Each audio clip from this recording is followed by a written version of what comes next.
I'm part of Belgian football DNA, and this is my my work environment. So that was like you can see, lost a big emotion when we were at the World Cup in Russia. So this is my starting point for you. So when you start thinking about Belgian football DNA, and yeah, people ask me what are the ingredients and what are the characteristics. So I just took one example. You all know Kevin De Bruyne. Even if you're not a big football fan, I'm sure that you have heard about this as you live in the UK. So my question to you is, if we want to develop players like Kevin, what do we have to focus on? And Kevin is just one example. Just watch the videos and try to find out, and maybe you can write it in the chat already, what are the ingredients, at your opinion, of Belgian football? Januzaj does go for goal and finds it superbly. Adnan Januzaj. From Malul, and Mertens pounced and Lukaku's ahead of him. It is Romelu Lukaku. It's two. He has fizzed that in right on top of his game, Romelu Lukaku. Here's Lukaku now. Like a tank. He's done well. De Bruyne. De Bruyne, 2-0! What is going on here?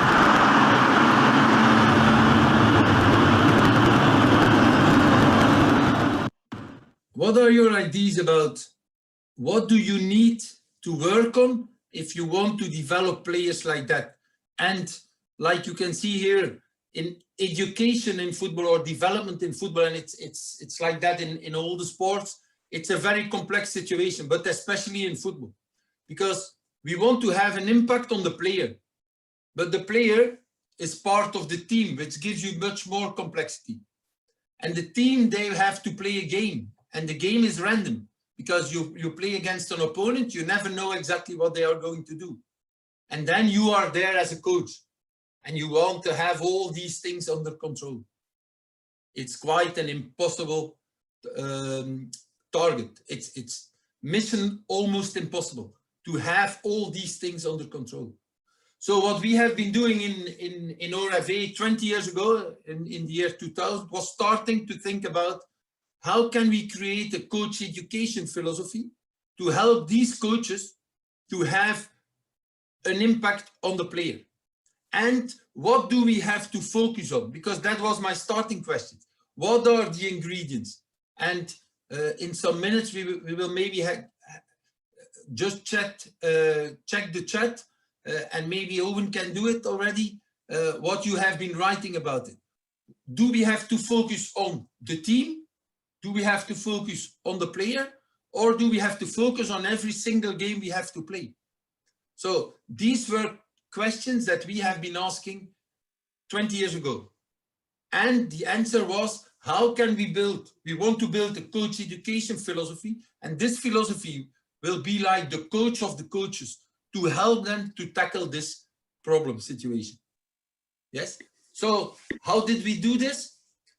We created that coach education philosophy and that playing philosophy linked with the playing philosophy of our national youth teams. And our national youth teams, they had they were like a role model to show to all the Belgian coaches, this is the best possible way for development of your players.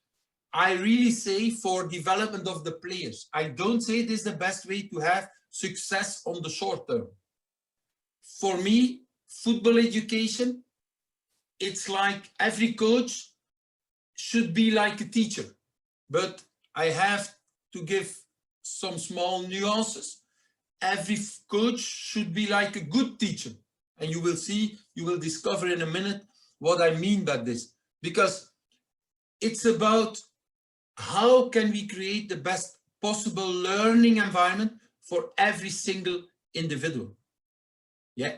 So we started thinking about how we can make better players, and we had three main targets.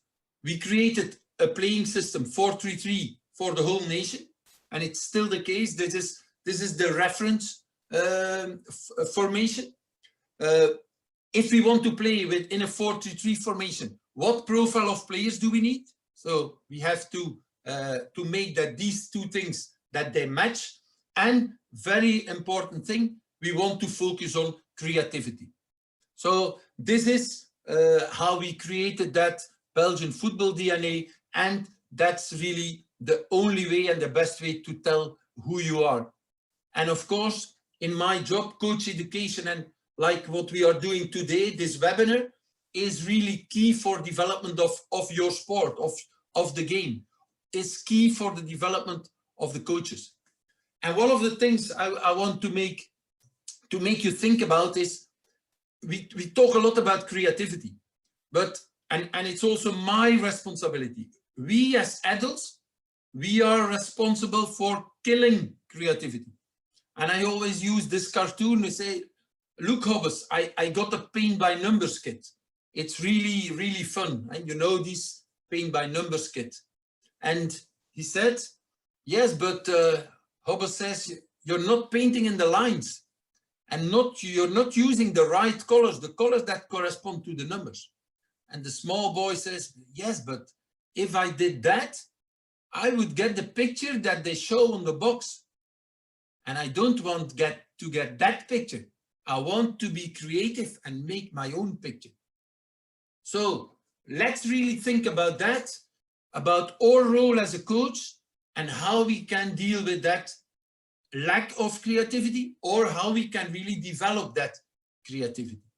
So just to be complete, and I go quickly through this, but I wanted to make that point about who are we, who we are, and how we want to play. We created a real consistent story about coaching, values, behavior, and the game. This consistent story is really very, very important, because we've written down black on white on paper, this is the way we want to behave, these are our values, this is the way we will coach our players. And we also created what we call that Belgian style of play. And from the youth teams, from the lowest age group till the senior team, the only thing that changes is the size of the shirt. But all the other principles, we play the same way. It's creating that consistency along the journey that is really important for development of players. So, like I said, what was the effect of starting that philosophy in the year 2000? Like you can see, we've been quite fortunate, lucky to be in a positive flow. But like you can see, and this is also very important, it doesn't go quickly. Development is a slow process with ups and downs. So we really need to take that time.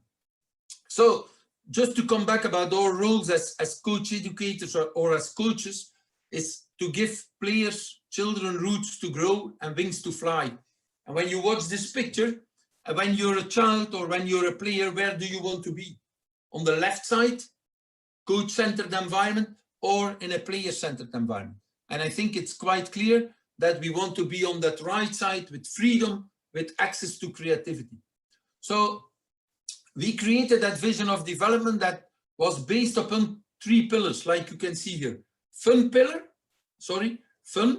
Formation means learning. There must be a learning plan, and developing the right attitude. And to cross that bridge from a youth player to an adult player, we have a long bridge with 4 layers. And the first one is technical, it's zonal football. More important for you is a program, a learning plan that makes, for every age group, for every ability level, we have to know as a coach what's the best thing to do. And then number 3 is about the methodology. It's a game-based methodology. But then number 4, and I think this is really crucial, the main actor in the whole process is the player. It isn't the coach. It isn't the team. It's the individual player. And that is really important. And this is for me the question I always ask before I go to a session, before I go to a presentation. Who is in front of me? Who will be there? And what are they able to do and what are they able to learn. And it's up to me as a coach, as a speaker, as a presenter, to adapt to my audience. Because if I don't adapt to them, my action, my teaching, my presentation will have no impact and will be quite, like a loss of time. So it's really creating the best possible game environment and the best possible learning environment. And the game in ORFA is considered as a tool and not as a goal. It's not about winning. It's about developing. It's about learning.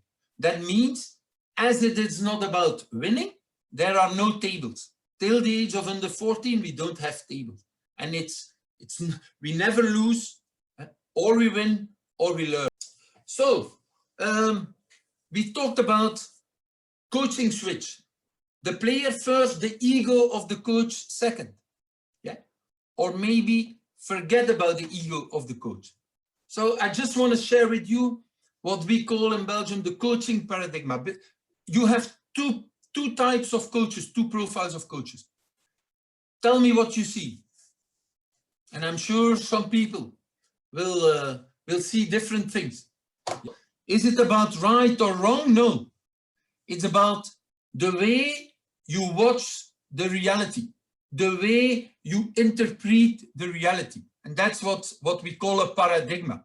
So there are two ways of looking at the reality. So what we see with coaches is that some of the coaches, they watch the game, and they watch the game from the team paradigm. For them, they see, for example, I'm an under 15 coach, I'm watching the under 15 team.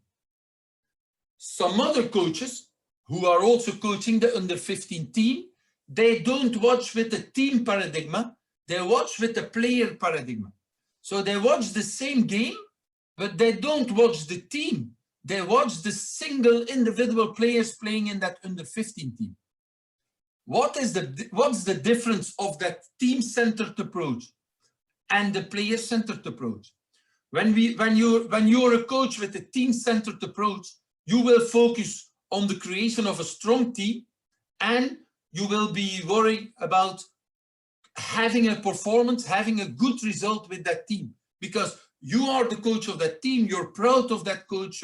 You're proud of that team. You're proud of that performance. So you really want to focus on that performance. When you're a player-centered approach, you say, I want to make that at the end of the season, every single player has made a huge progress. And you will focus not only on the strong ones, but only on the weaker ones.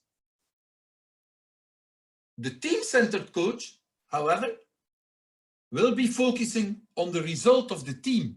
So that means he will have, like, his culture will be the survival of the fittest. The best players I'm interested in. The other ones I'm less interested, because they have less impact on the game result. And that's what I'm focusing on. With my team paradigm, I want to perform today. Yeah, that means that there will be a very coach-centered approach with a big hierarchical system. Yeah, like a top-down leadership system. Yeah, the coach will give a lot of instruction because he's the boss. Yeah, he wants to be, he's responsible for his team, and I always compare it with the bus driver. And he drives the bus, and he will bring us to success and to win the game, to performances. Yeah, a player paradigm is just the opposite. The main focus is the player, the individual player, and the learning experience of every player. Yeah. So this coach will focus on the support that he will give to every single player, not only to the best one, but also to the less skilled one.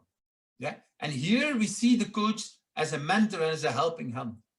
So that's really very important that you as a coach, that you are aware about your role. Is my role to be a team-centered, to have a team-centered approach, or do I prefer looking and watching the game from another perspective, from another paradigm, which is the player-centered approach? In ORFA, we focus on the second one. Yeah, we want to challenge our youth coaches to avoid match coaching with a focus on winning. We really want to make them focusing on learning, giving the players the chance to make mistakes, because making mistakes means that you are learning. Yeah, it's the normal way into progress and into development. Yeah, so it's very easy to say every single player is the most important one. It's hard to do, because watch this picture, you say this is not about football. No, it is, but it isn't. Yeah, no, it isn't. Yes, it is. You will see in a second, because this is the battle between early mature and very late mature players. Yeah, so if you want to create an environment that makes talent flourish, then you don't have to think about the performance of today, but you have to think about the potential. What can you learn tomorrow, and what are you willing to do for it to become the player that's in your potential? Yeah, and that's a big challenge for coaches to see the difference. It's very easy to see the performance, but it's much harder to see the potential. And this brings me to my story about the green bananas, and also what a very specific approach in ORFA. Some coaches, they only want the ripe bananas, the mature players. But what do we do with the green ones? Do we throw them away? I want to share with you this information. So this is generation of 84, 85, 86, 87. And they played the semi-final in the Olympic Games in 2008. You can see here Vincent Kompany, Fellaini, Vermaelen, Vertongen. So this is the main part of our national team. But one current Red Devil, one big star of today is missing. And this is Dries Mertens. And I want to share with you why he is missing. Because it's linked with this picture. Yeah, it's linked with the difference between performance today and potential for later. So this is the Dries Mertens, and his story has been the inspiration for Belgian FA to create future teams. And our future teams are teams with only under 15, 16, 17. We have 2 national teams in each age group. One to play the tournaments and one for future, with only late mature players. And what's his face here? What's his face? This is when he was on loan. So from the professional game, they put him on loan to the 3rd league. And he was only 18 years old then. And like you see, he still has like a baby face. And these are some video clips from that period. Like you can see, he's very technical, but if there is a lot of wind, they blow him away. So he's really tinny, a really small boy, very, very dynamic, very technical skills, a lot of technical skills, but not ready for the professional game at the age of 18 years old. And like you see, boom, he had already that fantastic. That's the same player, number 14. When he was 18, 19, 20, 21, in Belgium, they said, no. He has great skills, but impossible for professional football. Goalkeeper, it's actually a really big wall as well. Tyron Mings is in, Eric Dyer just beats them. They don't actually jump, I'm not really too sure. So, these are some pictures. This is when he was in Anderlecht. His shirt is too big, but the shirt was not too big for his teammates. He was too small. This is what happens. And this is the big challenge between performance and potential. And did he have these skills to kick the ball when he was 18 years old? Yes, he had. But he wasn't considered to be strong enough for the professional game. So they chased him away from Belgium. He went to the 2nd league in the Netherlands, and he came back as a top scorer. And just watch these 2 pictures. And this is for me, the summary of the green banana story. So what's his face at 18 years old? And this is Romelu Lukaku at 16 years old, who made his debut in the first league with Anderlecht as a striker at 16 years old. Yeah? Because he was a giant when he was 16 years old. He was still like, yeah, you see it also, he still has the baby face at 18 years old. So you really have to watch every single individual player to check who is he, what about his maturity, what about his development, how can we create the best possible environment that fits this individual player. And also Yannick Carrasco, he's also he's a world-class player today, playing in Atletico Madrid, playing in the senior national team. He always played in our futures team because he was a late mature player. He was not strong enough to perform for qualification in the European tournament, but we really gave him the time to develop till the moment that he was getting ready. And I come back about, what are we going to do with the green bananas? Are we going to throw them away? But if we throw them away, if Belgium had done, if we had that bad reaction, we never had played the semi-final, or we never were playing for the bronze medal against England. Because watch, 5 of the starting players, 5 of these players, they are coming from these late mature players. Watch this video clip and try to find out what's the link with coaches. And I say football coaches, but also with you who are in front of me. Yeah, what is the lesson for you coming from this video clip? And again, there will be a link with what's the topic form of my presentation. Yeah, player first, ego of the coach second. Just a moment. But one of the things that we never discuss, or we rarely discuss, is the value and importance of human connection, relationships. James Comer had a significant relationship.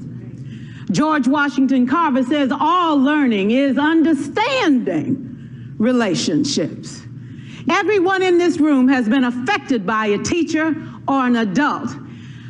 For years, I have watched people teach. I have looked at the best and I've looked at some of the worst. A colleague said to me one time, they don't pay me to like the kids. They pay me to teach a lesson. The kids should learn it. I should teach it. They should learn it. Case closed. Well, I said to her, you know, kids don't learn from people they don't like. So, what can we learn from the video? Value of the relationship. Yeah. Empathy with players, learn about your players, fun, empathy, connections, building relationships with your players. Absolutely. Yeah. So that's why I was going to this, because the next step, the consequence of this will be that you start installing trust. Trust, really very, very important. And trust is based on relationships. And yeah, it's just a challenge for all of you. And consider how hard it is to change ourselves or yourself. And then you'll understand what little chance you have in trying to change others. If you want to paint everybody in red, because this is what you like, the red colors, forget it. It doesn't work. We have to respect how they are. We have to understand them. And that is crucial. And that power of connection, that's just the opposite of ego. Yeah. The more competence, the less ego. Because these coaches with less ego, they understand that you don't need an ego to be successful. Yeah. And it's always looking about, and I compare it with flowers, and flowers in the, can they grow in the desert? Yes, they can. If somebody takes care of them. Yeah. It's creating the right environment to give them roots to fly, to grow, and wings to fly. Yeah, and it's our role as a coach to go and look for the key to open the door to every single player. And you see a lot of keys, because we have different players, we have different keys. And sometimes for one player, you try one key and it doesn't work. Then it's up to you to look for another key and maybe a third and a fourth one, because they are all different. And you cannot have your idea about, oh, I want to clone them, I want to make them like me, because then it's easy. It's easy, yeah, but it's boring because they're all the same. Yeah, it's just a big challenge, and it just, yeah, the source of success is being different and working together as a unit in a team. So what is our role as a coach? And I always compare it with cooking. It's like, yeah, you have to add something. You have to add a secret ingredient. And that secret ingredient that you can add as a coach, it's very easy. It's how can I find individual connection with the players? And they are all different. So it's a big task for you, a big challenge for you as a coach to find that connections. But if you add something and if you can get into connection with the individual players, there is a multiplication effect. And that makes your team so much stronger. Yeah, because you're really performing as a team where every player is giving the best of himself to get the performance together. And like you see here in the picture, my colleague, yeah, he really knows that they are the norm, and he has to adapt himself to be able to communicate with them and to get into connection with them. It's all about the players. It's not about us, the coaches. It's all about the players. And to understand the real needs of children, of the real needs of your players, you must be able to adapt your eyes. And you must be able to watch the reality through the lens of your players. Yeah. And too many coaches that think that at football it's about X and O's and it's about tactics. And no, that's not the main business. The main business, it's relationship. Sport, football, coaching, it's a relationship business. Yeah. And this is a very nice picture that shows us that we don't have to compare us with somebody else. Everybody has his own ladder of potential. And success doesn't mean winning the championship. Success means getting to the top of your own ladder and not focusing on the ladder of others. And I want to almost finish with a very short video clip really coming. I mean, you can watch the real clip, the whole clip later, but this is coming from my experience with the national team in December. And really, this sentence here, all players are human beings. They are no performance tools. So as a coach, don't consider your players as tools for performance. Your players are human beings. And I want to share with you this video from behind the scenes of our national team. The 1st of December, we played the last game of the qualifying round, a home game against Switzerland. Yeah, very easy. 2 teams on top of the table. The winner takes it all. The winner is qualified for the European Championship in England next year. The team that doesn't win will have to fight for a qualification in the playoffs in February. So just watch this 4 short sequences and try to find out why I show you this video. There we go.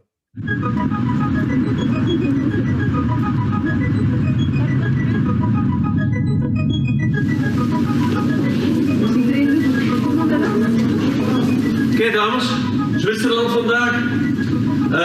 Eerst en vooral proficiat met de week qua arbeid, qua intensiteit, gelijk de manier dat we gevraagd hebben om de wedstrijd voor te bereiden. Geniet ervan, ga ervoor, dames, lekker als ik dat nog eens herhalen. Pak dat vertrouwen mee en als team. Iedereen die er binnen zit, en dan gaan we maken. Oké, allemaal succes.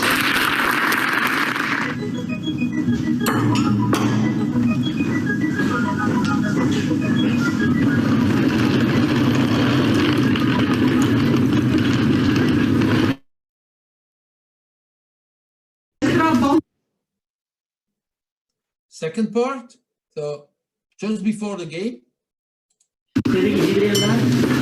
Oké, dames, luister even mee gewoon. Wat stemt ons geweldig positief? Het plan dat we hebben, hoe dat we dat gedaan hebben. Nu, dat is dat vertrouwen, neem dat mee naar buiten. Neem dat mee naar buiten, stuur elkaar, like als je de training de laatste dagen gedaan hebt. Oké, succes. Kom!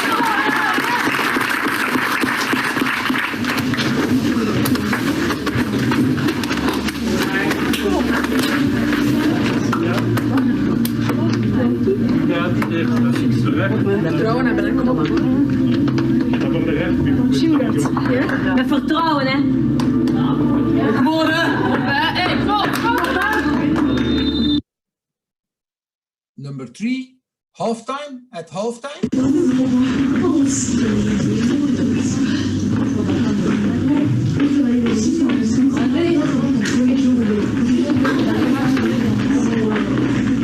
Oké, dames, luister even mee.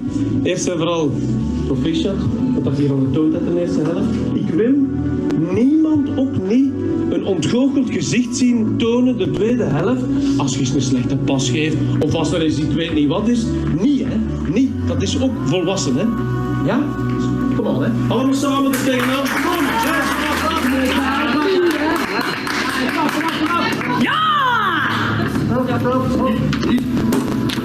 Hey, die gaan erin. Ja. Kom op, hè.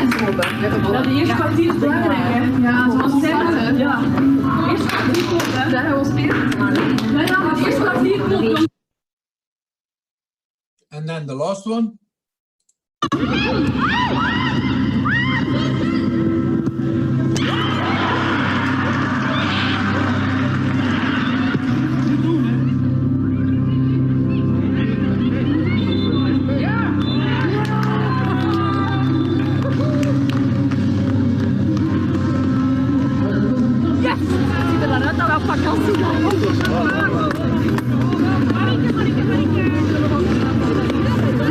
Een eerste kans.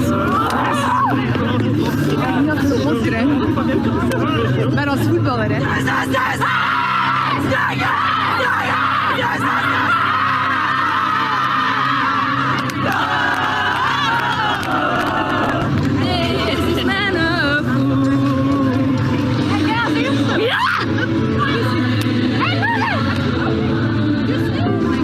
Geleden dat ik niet echt weet wat ik direct moet zeggen. Maar dat komt omdat ik wist dat jullie in staat waren. Dat wist ik. Dat we volwassen konden spelen. Maar ik heb het nog een stap beter gedaan dan dat ik het verwacht had. Dus ik kan maar één ding zeggen. 100% verdiende kwalificatie voor het EK. So, yes. So 4 sequences of a 6 minutes video. I will share the video with you tomorrow. You can watch it on your own. But this is really crucial example to show to coaches, to show to players that players first of all must be considered as human beings. Yeah. So what do you think why I showed you this video? Maybe just also write it in the chat and we can come back about it in a minute. Yeah? Okay? So, to finish, and this is the link what I make with your sport. Yeah? The complexity of our sport, the complexity of invasion games, it's linked with decision making.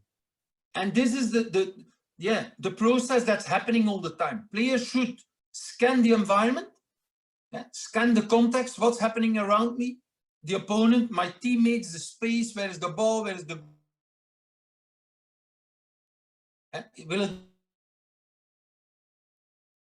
Imagine they decide to make a dribble.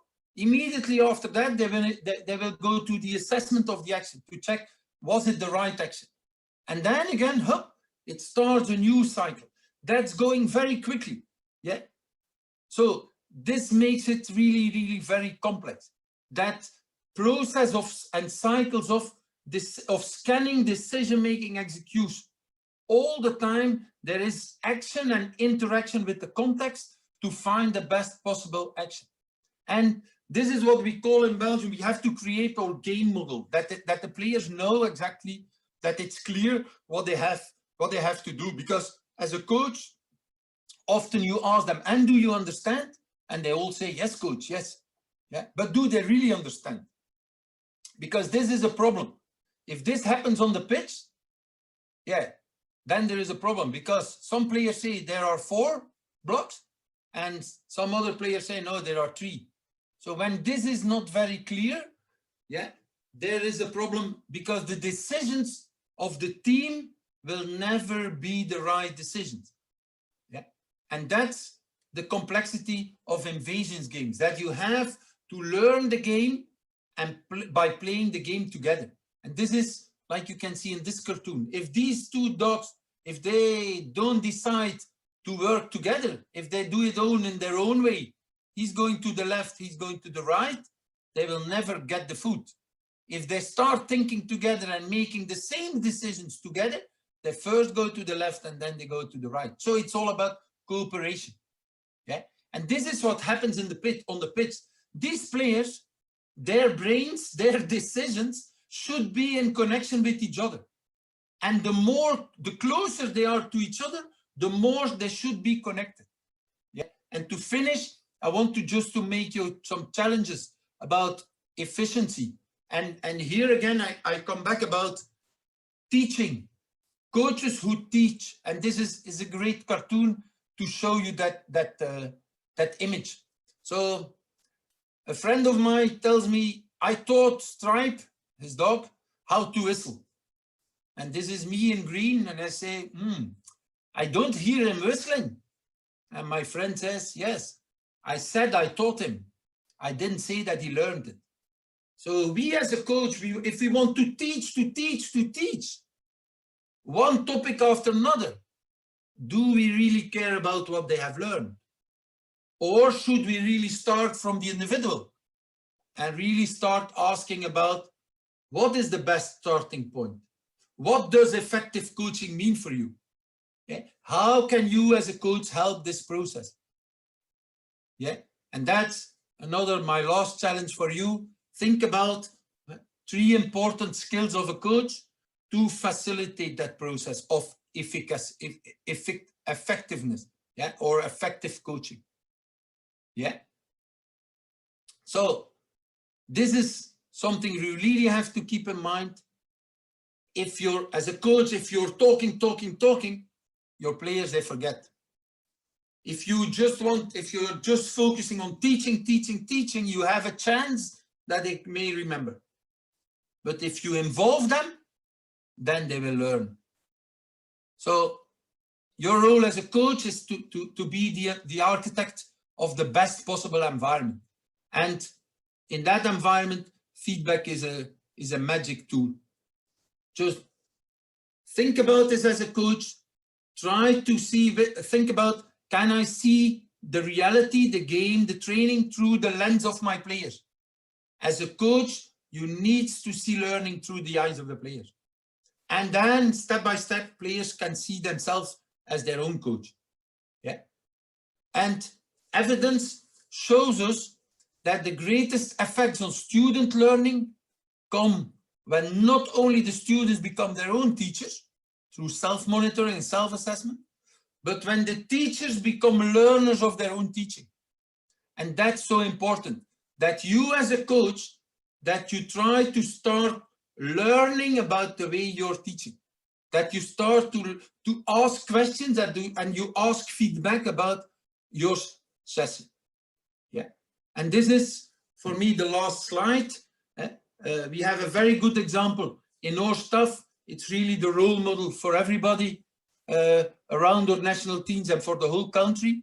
Roberto Martinez, he's the best example of great coaching.